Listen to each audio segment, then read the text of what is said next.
कालू हिरण और खरगोश। कालू नाम का एक हिरन गांव के बाहर वाले जंगल में रहता था।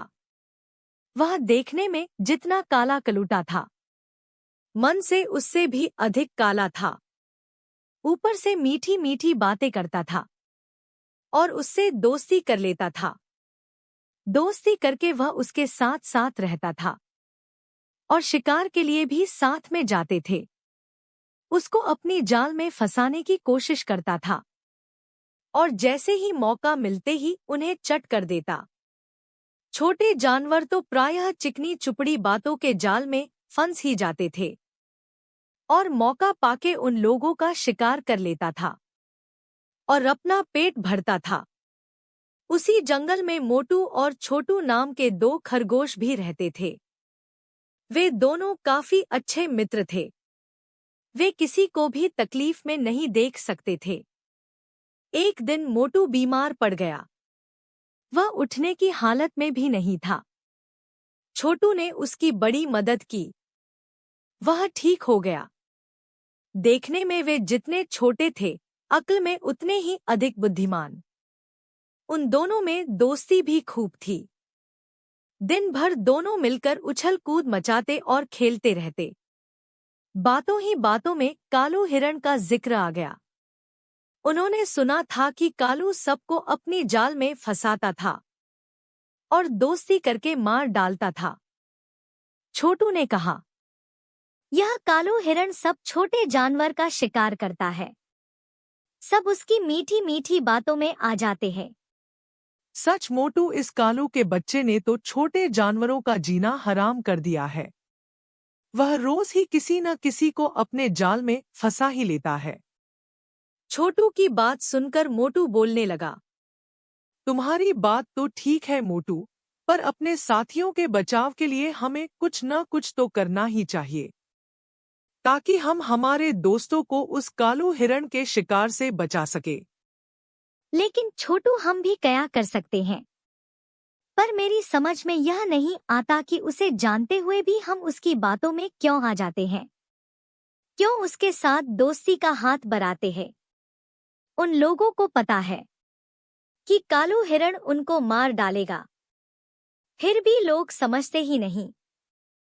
हमें उस हिरण को ऐसा सबक सिखाना चाहिए कि वह जीवन भर याद करे और किसी को अपनी दोस्ती की जाल में फंसाने को कोशिश भी न कर सके।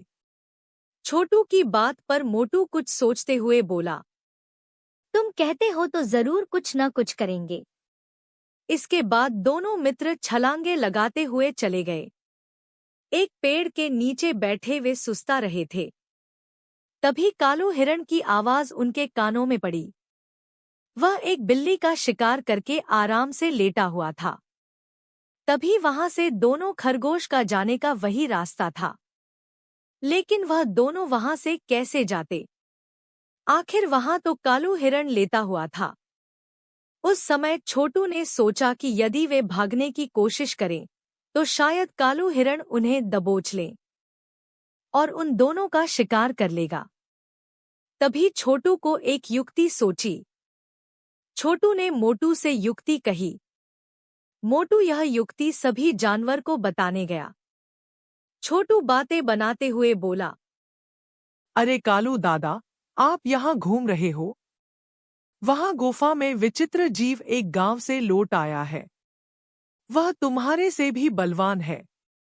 अगर उस जानवर को तुम दिख गए तो तुम्हें नहीं छोड़ेगा, तुम्हें मार डालेगा। तुम्हारे पास हिम्मत हो तो उस जीव के पास जाकर दिखाकर बताओ, तभी जानूं तुम्हारी शक्ति। अभी तक तुम जीव को देखने नहीं गए। कालू ने आश्चर्य से पूछा, विचित्र जीव? और नहीं तो क्या, आज जंगल के कोने वाली गुफा में एक गांव से एक विचित्र जीव आ गया है। उसका शरीर सांप जैसा लगता है, मुंह शेर जैसा और पूंछ लंगूर जैसी। सभी जानवर उसी को देखने गए हैं। कालू हिरण बोला, अच्छा, तो मुझे भी वहां अवश्य जाना चाहिए। कालू हिरण वास्तव में ही उनकी बातों में आ गया था। मोटू और छोटू उन्हें फंसाने को कोशिश कर रहे थे। कालू हिरण वह जीव देखने के लिए गया। मोटू और छोटू दूसरे रास्ते से वहां आए। असल में छोटू और मोटू उस कालू हिरण को एक शेर की गुफा के पास ले गए ताकि शेर उस हिरण का शिकार करे और वह मर जाए। तभी छोटू ने आवाज लगाई, कालू दादा, तुम्हें याद है न कि उस विचित्र जानवर का मुंह शेर जैसा है? उसका मुंह देखकर डर मत जाना। आप ध्यान से गुफा में घुसकर उसे अच्छी तरह से देखना। बड़ा आनंद आएगा आपको। छोटू की बात सुनकर कालू अकड़ते हुए बोला, शेर का मुंह तो क्या, वह असली शेर भी हुआ तो मैं डरने वाला नहीं। इतना कहकर कालू हिरण विचित्र जानवर को देखने की उत्सुकता में गुफा की ओर चल पड़ा। उसी समय मोटू और छोटू खरगोश भी दौड़ते हुए दूसरे रास्ते से गुफा के पास पहुंचकर छिप गए।